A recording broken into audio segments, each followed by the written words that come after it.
everybody. Thank you for coming. I'm here to tell you guys about an organization called Australia for Dolphins. They, did you know today, still today out on the planet, we slaughter dolphins. These dolphins, it takes them over 10 minutes to die, and they die very painfully. The reason they do this is because it's cheaper to kill them this way, and they call them the pest of the sea. They're out eating their crops and their fish, so they feel like they're just pests. This is an organization called Australia for Dolphins, and what they're doing is they're trying to change the laws to protect the dolphins from such a cruel and brutal death. I got interested when I was randomly surfing around the web, and I saw, an article about dolphins being killed, and it touched me, and I started doing a lot of research and stuff.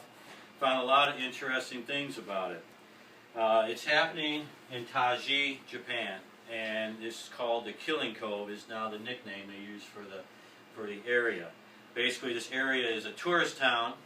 They got buses that drive around. They look like dolphins, the shape of dolphins on them. They come in, you see dolphin statues, and then people come into town. They see all these dolphins corralled in the lagoon. They think, oh, it's cute, and they're taking pictures and everything. But what they don't know is the next morning, they take all these dolphins after they're completely exhausted.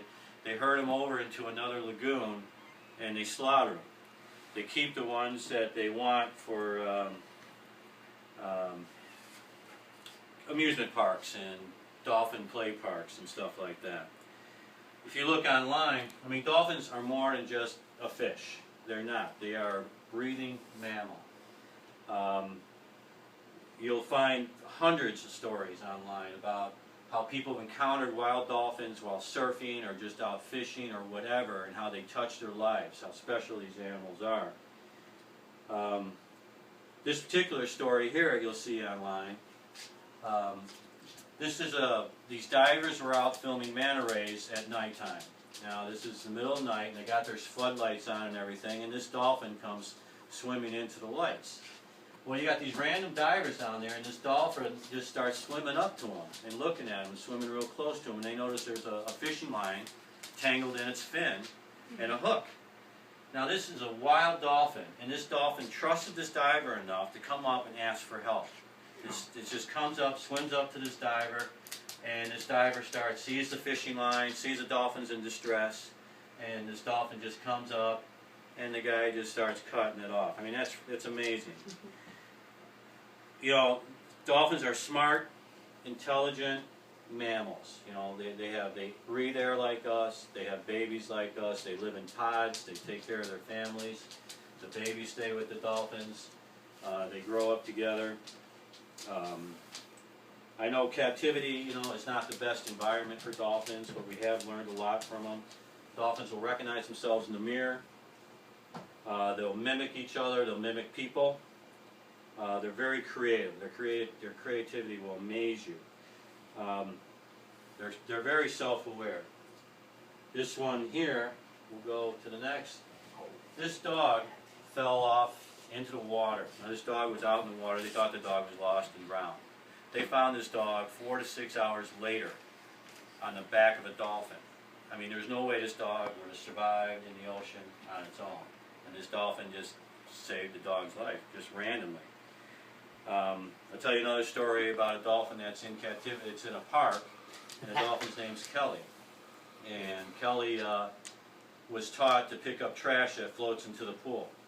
And what Kelly did after she learned that she was getting a fish every time she took a piece of trash that floated in her pool, she grabbed the trash, brought it down to the bottom of the pool, tucked it underneath a rock.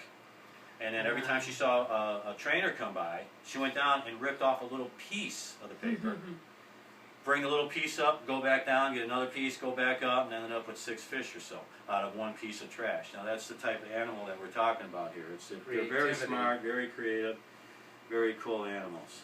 And they also love to surf. I didn't know if you know that, but you'll see dolphins playing in the surf and go surfing all the time. And you will hear lots of stories from surfers how a shark would be seen and dolphins would actually go and remove the shark from the scene. We hear that once in a while. This is very sad. Japan basically holds no regards for dolphins' life. And this is how they kill them. They take a stick, a pole, they plunge it right behind their blowhorn. And they work it in and out a few times. I'm sorry, I hope it's a little graphic, I apologize. But it is what it is. And this is why we want you to go support this company, this organization. They take a little stick and they stick it into the hole so the dolphin doesn't bleed out. Because they don't want all the tourists and everybody to see all this blood in the glue and everything.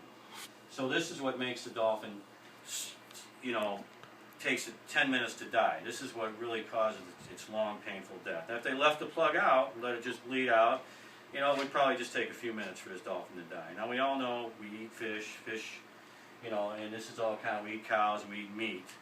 What this organization wants to do is just stop how cruel it is, how they kill these things. It's not all about killing them. We know they're fish. It's just horrible. It's sad. There's estimated 23,000 dolphins a year killed in Japan. The International Whaling Commission at one time had banned all whaling. And Japan's response to this was they started what they called research vessels. And they'd go out and get a little permit that says they're doing a research vessel. And they'd go out, slaughter the whales under research. And they'd take a little piece of the whale and have it tested, and then that was their way around. Recently, in the last month or so, if you maybe noticed in the news, they finally closed that loophole. So hopefully Japan will stop killing whales now. But this is just their, you know, what's happening in Taiji, Japan, and all of Japan. There is also actually another area in Japan out further in the sea where they kill quite a bit of dolphins too. But right now that's not their focus. Their focus is on how cruel it is the way they do this. What can we do to help? Basically, what all we're looking for is for you to go to their webpage. You know, Google Australia for Dolphins. Go to their webpage. Go like them on Facebook. Follow them on Twitter. Subscribe to them on YouTube. They want numbers of people around the planet supporting them so they can get these laws changed. Of course, every organization would love to have money and our time, but that's not what it's about. It's all about just saying, look, we don't want this to happen on our planet anymore. So Australia for Dolphins, you know, again, you know, just go to join them. You know, just go to their webpage, join them on Facebook, spread the word, get their name out, get your name on there, and say, you know, hey, we don't want this to happen on our planet. We don't want these dolphins slaughtered like this. So basically, in conclusion, you know, these dolphins, they are self-aware mammals. They are not just some, you know, random fish floating around the sea. They know what's going on. They know when they're getting killed. They look and they see their babies getting killed and their mother getting killed. So they know what's happening to them. We're aware of what's happening to them. They're aware of what's happening to them. We're aware of what's happening to them, and yet we let this happen. Why? Of course, it's for the money. That's all it's about. They could take a gun, shoot it or cut it or something, but they do it because it's the cheapest way of going. They have no regard for the future or the consequences of this, and Australia for Dolphins, again, is just looking to get the laws changed so they can either, if they're going to kill them, at least give them a quick and painless death. There's no reason to kill them this way. And that's it, guys. Do anybody have any questions or anything about anything that I mentioned today? No? I'm sad. Are you representing the organization, or are you the organization?